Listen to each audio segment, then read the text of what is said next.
Dans cette vidéo, nous allons voir une perception différente de ce que peut être l'année 2022 par sa vision numérologique qui est le 6. 2022, réduction théosophique de 4-6. Donc nous sommes bien en année 6. Vous trouverez la plupart du temps dans les ouvrages de numérologie, que ce soit sur Internet ou que ce soit dans les livres, les attributs suivants pour une année 6. Détente, relaxation, amour, harmonie, stabilité, adaptabilité. Pourquoi? Eh bien parce que quand on regarde le 6, il y a des formes courbes, donc on déduit qu'on va s'adapter. On déduit que l'on va être un petit peu même au service des autres. Eh bien, je vais vous partager une manière différente de voir l'année 6. Et en fin d'année, eh bien, nous aurons le résultat de la perception traditionnelle dont je viens de vous citer les attributs et la perception que je vous propose. Déjà, on peut faire un parallèle. En astrologie, la maison 6, eh bien, c'est la maison du travail quotidien et de la santé. C'est la maison aussi de l'assujettissement. Donc, perception un petit peu différente. De plus, la maison 6 est associée au signe de la Vierge, qui est un signe organisé, méthodique, analytique. Rien à voir avec l'amour, la détente, la relaxe et puis l'harmonie. Donc vous voyez déjà la perception, si on corrèle les différentes approches des arts anciens, eh bien ça pose questionnement. Eh bien nous allons nous poser la question. Le nombre 6, c'est aussi les 6 jours de labeur qu'il a fallu pour créer l'univers. Donc il y a là, et ça rejoint l'astrologie, ça rejoint la maison 6 de l'astrologie qui est en rapport avec le travail quotidien, eh bien, hasard ou pas hasard, coïncidence ou pas coïncidence, eh bien, nous retrouvons ces attributs de cette manière-là qui est différente. Ensuite, le 6, si vous remarquez bien, la boucle, le rond, est en bas. Et l'on sait en ésotérisme ou dans tout ce qui est des voies initiatiques que tout ce qui se trouve en bas est en rapport avec la matière. De ce fait, par exemple, si l'on prend l'hermétisme et de plus le Kybalion, eh bien, on va vous dire que tout ce qui est en bas est comme ce qui est en haut, et tout ce qui est en haut est comme ce qui est en bas. Ça veut dire que la matière est en bas et qu'elle est par correspondance identique à ce qui est en haut. Donc, nous retrouvons bien là cette notion de matière en bas. Donc, la boucle du 6. Si vous regardez bien, la boucle du 6, elle est en bas, la boucle du 9, elle est en haut. Donc, on pourrait dire que le 6 est le nombre de la matière et le 9 est un nombre beaucoup plus spirituel. On pourrait dire aussi que le 6 est la croissance au niveau de la matière et le 9 la croissance au niveau subtil, au niveau spirituel. Maintenant, si on fait preuve un petit peu d'imagination, on peut dire, regardez le 6. On pourrait penser que c'est le ventre d'une femme enceinte. Donc, croissance au niveau de la matière. De plus, le 6, si on le triple, comme le dessous de l'image, donc le 666, qui est aussi appelé le chiffre de la bête, mais de la bête au sens de la matière. Ça veut dire que sur les 3 plans, le 666, sur les 3 plans, le plan physique, le plan émotionnel et le plan spirituel, eh bien, on va employer la matière pour se comporter dans ces plans-là. Ce qui voudrait dire de pratiquer une spiritualité matérielle, ce qui pourrait dire d'avoir des émotions qui sont stimulées par la matière, et au niveau physique, eh bien, c'est tout ce qui est l'attirance pour la matière, la nourriture, le plaisir par la nourriture et les stimuli physiques dans la matière, le sport par exemple. Voilà. Donc il faut savoir que le 666, si on le remet dans notre contexte actuel, on ne va pas parler de diable, bien que, j'y viendrai après, on va plutôt parler du règne de la matière. Et si on fait un petit peu preuve de discernement, eh bien, il y a quand même questionnement là aussi. On ne peut pas dire qu'on est dans une ère très spirituelle. En regardant tout ce qui se passe, on voit que c'est quand même, dans une majorité, la matière qui dirige. L'économie, l'argent, les biens. Vous voyez bien que quand il sort un téléphone, il y a la queue, déjà à 3 h du matin, pour attendre l'ouverture du magasin. Beaucoup de gens courent après les possessions, donc nous sommes bien dans cette image du 6.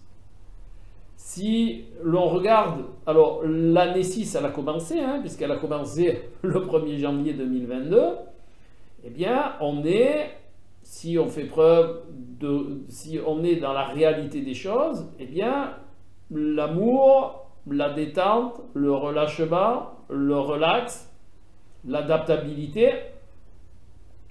Je ne voudrais pas être pessimiste, mais on n'est pas dans cette voie-là. Donc, ce qui confirmerait l'autre vision numérologique du 6. De plus, le 6, si vous regardez bien, il a là donc la grosse boucle en bas et il a le trait beaucoup plus fin que la boucle qui va vers le haut. Ça voudrait dire quoi? Ça voudrait dire tout simplement que le 6 a une grosse énergie au niveau de la matière et une fine connexion au niveau subtil.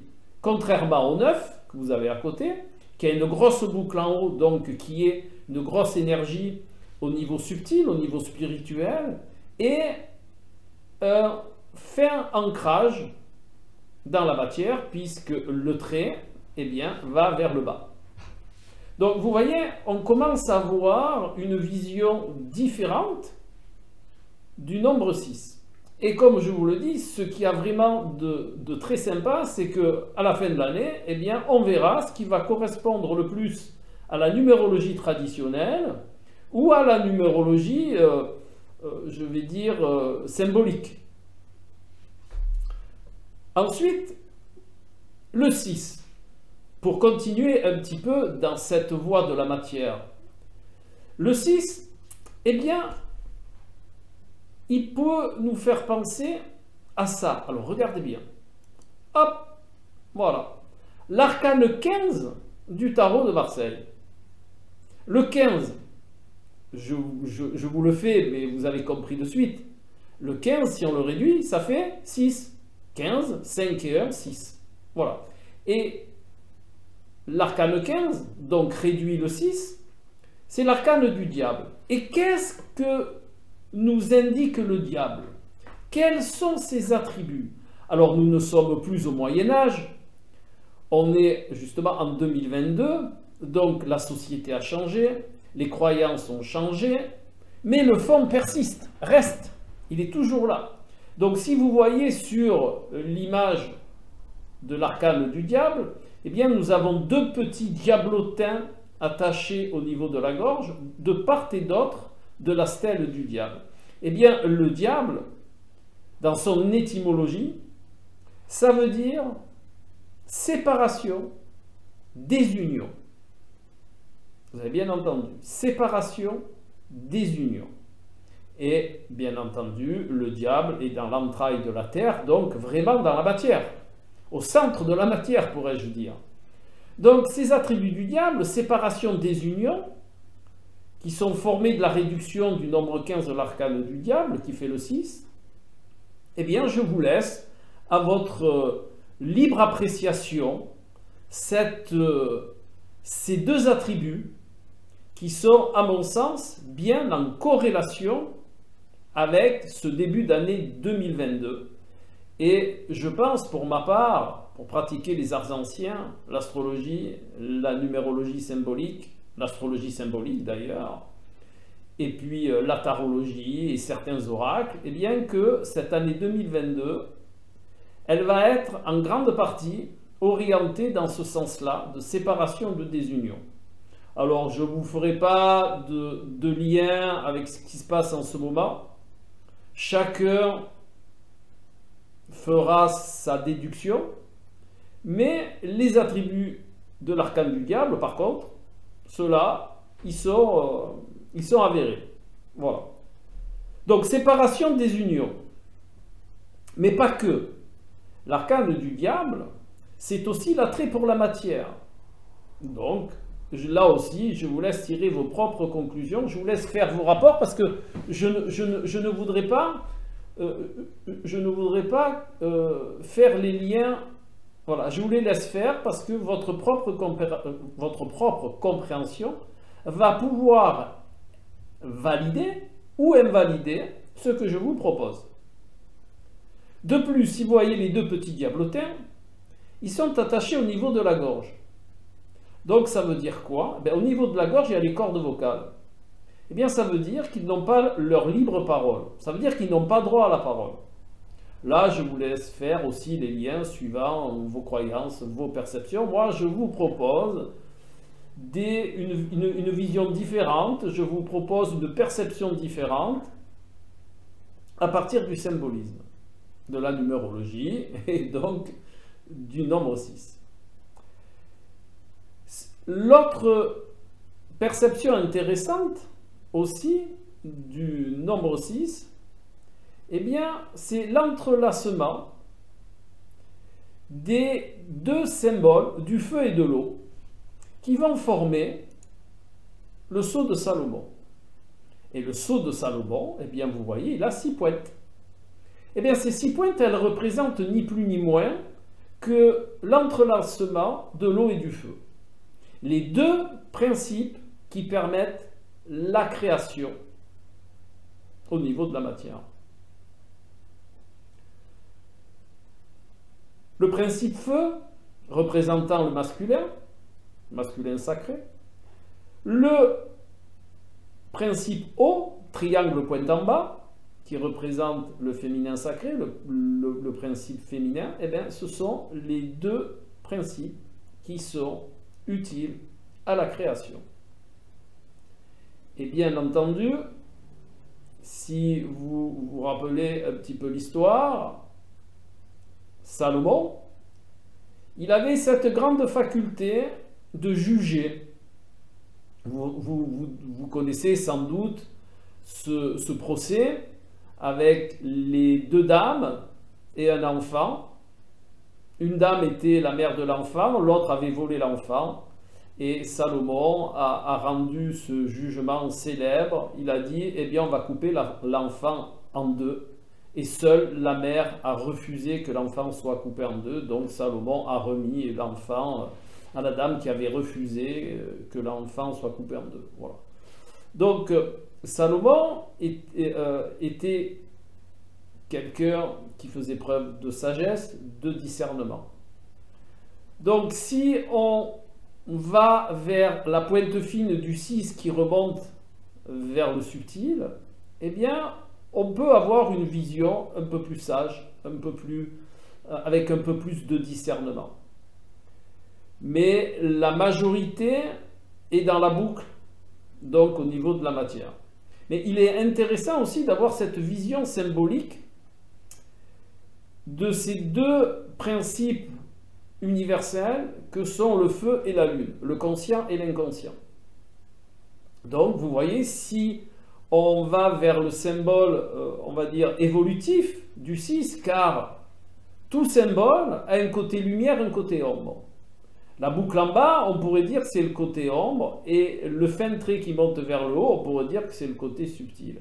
Eh bien, je vous propose, en cette année 2022, année 6, riche de cette connaissance, eh bien, d'œuvrer vers le côté lumière du nombre 6, qui est la création, à partir de l'équilibre entre le feu et l'eau, entre le masculin et le féminin, de manière à aller vers la sagesse. C'est une des voies d'évolution, d'éveil du nombre 6. Maintenant, voyons encore une autre perception. Si vous réunissez le 6 et le 9, eh bien, amusez-vous à le faire sur un papier. Hein. Si vous réunissez le 6 et le 9, eh bien, vous avez un 8. D'accord? Voilà. Et le 8, c'est quoi? C'est la libre circulation entre les énergies subtiles et les énergies de la matière. Mais pour que cela se fasse, il est essentiel que le croisement entre la boucle d'en haut et la boucle d'en bas, elle soit libre. Et pour qu'elle soit libre, eh bien, il faut retrouver cet équilibre que l'on pourrait dénommer, que je vous ai dénommé tout à l'heure par le feu et l'eau, le soleil et la lune, le principe masculin et féminin. C'est retrouver cet équilibre entre ces deux principes qui va permettre la libre circulation entre la boucle d'en bas et la boucle d'en haut. Si cet équilibre n'est pas satisfaisant, eh bien, soit on va rester en bas, dans la boucle en bas, et on va être au niveau de la matière et on va avoir du mal à comprendre, à se connecter, à avoir des ressentis, des perceptions du monde subtil, du monde spirituel. Et si on reste dans la boucle d'en haut, ou majoritairement dans la boucle d'en haut, eh bien, on va perdre notre ancrage. On va perdre notre ancrage dans la matière. Et pourquoi c'est aussi utile l'ancrage de la matière? Eh bien, parce que nous sommes faits des deux principes. Nous avons un corps matière et nous avons un esprit qui est subtil. Donc, on ne peut pas se débarrasser ni de l'un ni de l'autre. Il faut que les deux fonctionnent de manière synergique et soient équilibrés. Voilà. Donc, je reviens à cet arcane 15 qui, une fois réduit, fait le 6. Pour bien vous démontrer, vous voyez que sur cette image, le diable, il a un flambeau.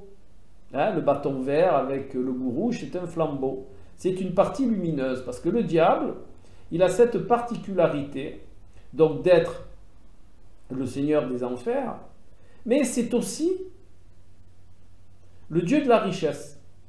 Si vous prenez Pluton en astrologie, vous pourrez chercher le symbole de Pluton, ben c'est le dieu des enfers et le dieu de la richesse, appelé aussi Lucifer, appelé aussi Hadès. Eh bien, le diable a cette particularité, les attributs que je vous ai cités, séparation des unions, mais il est aussi lumière, puisqu'on l'appelle aussi Lucifer, et Lucifer, ça veut dire tout simplement le porteur de lumière. Parce qu'il faut savoir, avant que ce soit le nom du diable, Lucifer était le nom de Vénus. C'est la religion qui a corrélé le diable avec Lucifer. Mais Lucifer, au départ, était ni plus ni moins que le nom de Vénus. Pourquoi? Parce que c'est le premier astre qui était éclairé par la lumière et qu'on voyait scintiller de la Terre le matin. Donc il y a toutes ces notions-là, et ce qui voudrait dire que comme c'est aussi le dieu de la richesse au sens de l'or, mais au sens symbolique de l'or, la richesse, c'est-à-dire la lumière, c'est-à-dire la connaissance, eh bien, symboliquement, le diable, ça voudrait dire que pour atteindre cette lumière, pour atteindre cette richesse, donc cette connaissance, pour voir la lumière qui est au fond de vous, eh bien, il va falloir traverser votre enfer. Eh bien, là aussi, je vous laisse faire les liens avec cette année 2022. Moi, je vous propose des voies de perception et je vous laisse faire vos propres liens, comme j'ai fait mes propres liens, mes propres corrélations entre les diverses approches. Voilà, donc vous avez une idée différente de l'année 2022. Je pourrais encore vous dire beaucoup de choses, mais là, les vidéos, après, elles sont compliquées à manipuler. Si vous désirez recevoir des informations concernant mes recherches, concernant mes investigations, eh bien, sur cette petite image, vous avez mon adresse mail. Eh bien, vous n'avez qu'à m'envoyer votre mail et vous recevrez en retour, eh bien, les informations et les différentes investigations que je fais dans tout ce monde du symbole, astrologie, numérologie, oracle, en fait, tout, voilà, dans tout ce vaste monde de compréhension, car il faut savoir que le symbole, c'est le langage de l'inconscient, c'est aussi ce qui nous relie, hein. Symbole, si vous cherchez la définition de symbole, c'est symbolon, eh c'est ce qui relie. Donc c'est ce qui relie le conscient à l'inconscient, c'est ce qui relie la matière au subtil, c'est le langage de l'âme, c'est ce qui vous permet de comprendre le sens. Le symbole est la porte ouverte sur le monde du sens. Et le sens, c'est ce qui fait une vie intéressante. C'est ce qui fait qu'on se lève le matin heureux, car on connaît le sens de notre vie, aussi bien au niveau personnel qu'au niveau collectif. Eh bien, c'est dans ce monde du sens que je vous propose de me suivre, si vous le désirez.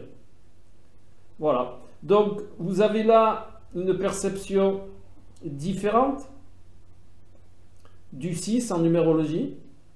Eh bien, je vous propose de garder ma chaîne et de revenir en fin d'année pour voir un petit peu comment se sera passé cette année et d'avoir une idée entre la numérologie traditionnelle et cette approche symbolique de la numérologie. Voilà. Et pourquoi pas corréler les deux de manière à être dans la complétude, dans l'entièreté de ce que peut nous offrir ces deux perceptions numérologiques. Voilà, eh bien, je vous retrouve avec grand plaisir pour une prochaine vidéo. Si cela vous a plu, pensez à partager, à mettre un petit pouce en l'air, et voilà, et à me faire part de vos commentaires, de vos ressentis, de vos perceptions par rapport à tout ça. Allez, je vous laisse. Et je vous souhaite vraiment d'anticiper cette année, de vous servir de ces informations, de ces connaissances pour la vivre au mieux. Symboliquement votre, Alain.